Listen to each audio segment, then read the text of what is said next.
میں نے سورہ کہف کو سمجھنے میں 2 سال لگا ہے۔ 120 تفاسیر کا مطالعہ کیا جن میں اردو اور عربی کے تفاسیر بھی شامل تھیں۔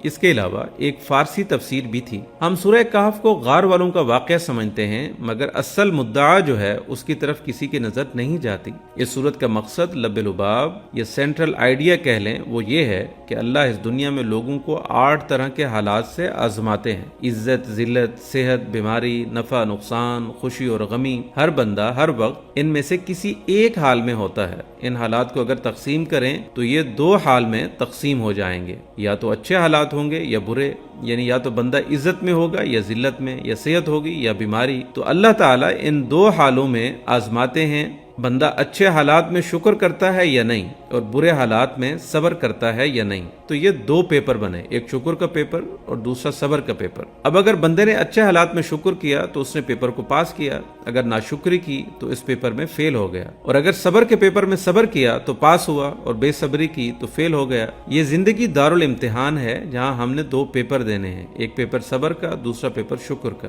اللہ نے جب حضرت آدم علیہ السلام کو پیدا کیا تو ان کو بھی ان 2 پیپرز میں آزمایا۔ پہلا شکر کا تھا جو کہ جنت کی نعمتیں تھیں، دوسرا درخت کا پھل تھا جو کھانے سے منع کیا گیا تھا، یہ صبر کا پیپر تھا۔ سورہ کہف میں 5 واقعات ہیں۔ حضرت آدم علیہ السلام کا واقعہ یہ قلب ہے اس سورت کا، جس کی آیتیں تھوڑی ہیں اس لیے پڑھنے والوں کی توجہ ہی نہیں جاتی۔ آدم علیہ السلام کے واقعے سے پہلے 2 واقعات عوام الناس کے ہیں، جن میں سے ایک اصحاب کہف تھے، یہ عام نوجوان تھے اور انہوں نے صبر کا امتحان دیا اور اس پیپر میں پاس ہو کر مقبول بندوں میں شامل ہو گئے۔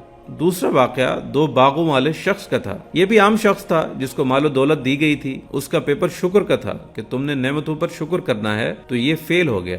اس کے بعد آدم علیہ السلام کا واقعہ اور پھر 2 واقعات ہیں، خاص کر ایک موسیٰ علیہ السلام کا کہ ان سے بھی صبر کا پیپر لیا گیا، اور سکندر ذوالقرنین کا شکر کا پیپر تھا اور انہوں نے غرور و تکبر نہیں کیا اور شکر کا پیپر پاس کیا۔ اسی طرح اللہ اولاد آدم سے بھی صبر اور شکر کے پیپر لیتے ہیں۔ کچھ مزید نکات یہ ہیں: اللہ تعالیٰ نے سورہ کے آغاز میں اپنے نبی کریم صلی اللہ علیہ وسلم کی ابدیت کا تذکرہ کیا اور اختتام ان کی بشریت پر کیا۔ انسان کے لیے دنیا میں سب سے بڑی بلندی ابدیت ہے، اس لیے انسان ذکر کرتا ہے تاکہ اللہ کی محبت اس کے دل میں آ جائے۔ اب صرف محبت کا آ جانا مقصود نہیں ہے، جب محبت آ جائے تو پھر محب ہمیشہ محبوب کو راضی کرنے کی فکر میں رہتا ہے، اور رضا کیا ہے؟ اللہ کی تقدیر پر راضی رہنا۔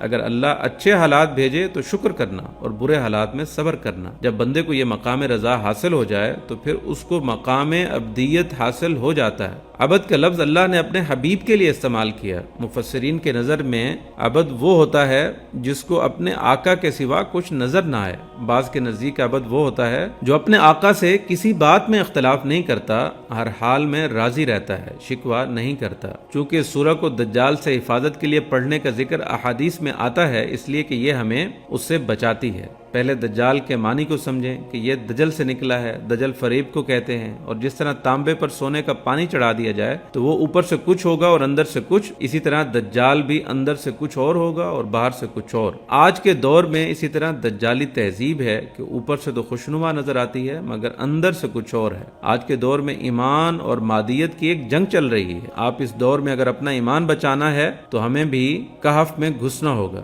جی ہاں، کہف میں آج کے زمانے میں جو کاف ہیں، اگر انسان ان میں داخل ہو جائے تو وہ دجال کے فتنے سے بچ سکتا ہے۔ جو انسان قرآن مجید کے ساتھ نتھی ہو جاتا ہے، اس کو پڑھنا، سیکھنا، سمجھنا شروع کر دیتا ہے تو وہ بھی اپنا دین بچا لیتا ہے، اور قرآن اس کے لیے کہف بن جاتا ہے۔ احادیث کے مطابق جو بھی مکہ اور مدینہ میں داخل ہو جائے وہ بھی دجال سے محفوظ رہے گا۔ جن میں داخل ہونے سے انسان اپنے ایمان کو بچا لیتا ہے اور دجال سے محفوظ ہو جاتا ہے۔ اس سورت کا ہر واقعہ ہمیں ایک سبق سکھاتا ہے کہ کس طرح ہم نے خود کو دجال سے بچانا ہے۔ اصحاب کہف کے قصے سے یہ سبق ملا کہ ہم کو اپنے ایمان کی حفاظت کے لیے کسی نہ کسی کہف میں پناہ لینی ہے تاکہ ہم اپنے ایمان بچا لیں اور دجال سے محفوظ رہیں۔ صاحب جنتین کے قصے سے سبق ملا کہ اللہ نے جو مال دیا اس کو اپنی طرف منسوب نہ کیا جائے، جیسا کہ اس باغ والا نے کیا اور پکڑ میں آ گیا اور اس نعمت سے محروم کر دیا گیا۔ حضرت آدم علیہ السلام کے واقعے سے سبق ملا کہ یہ دنیا ہمارے لیے دارالاقامت ہے، ہمارا اصلی وطن جنت ہے۔ دنیا میں رہ کر دنیا کو اپنا اصلی وطن سمجھ لینا اور ساری محنتیں اور ساری امیدیں دنیا پر لگا دینا بے وقوفی کی بات ہے۔ شیطان بدبخت نے ہمیں جھوٹی قسمیں کھا کھا کر اصلی وطن سے نکالا تھا۔ اب یہاں بھی یہ ہمارا دشمن ہے اور ہم سے گناہ کرواتا ہے تاکہ دوبارہ جنت میں جانے کے قابل نہ رہیں۔ اللہ تعالی ہمیں اس کی شر سے بچائے اور ہمیں ہمارے اصلی گھر جنت میں پہنچا دے۔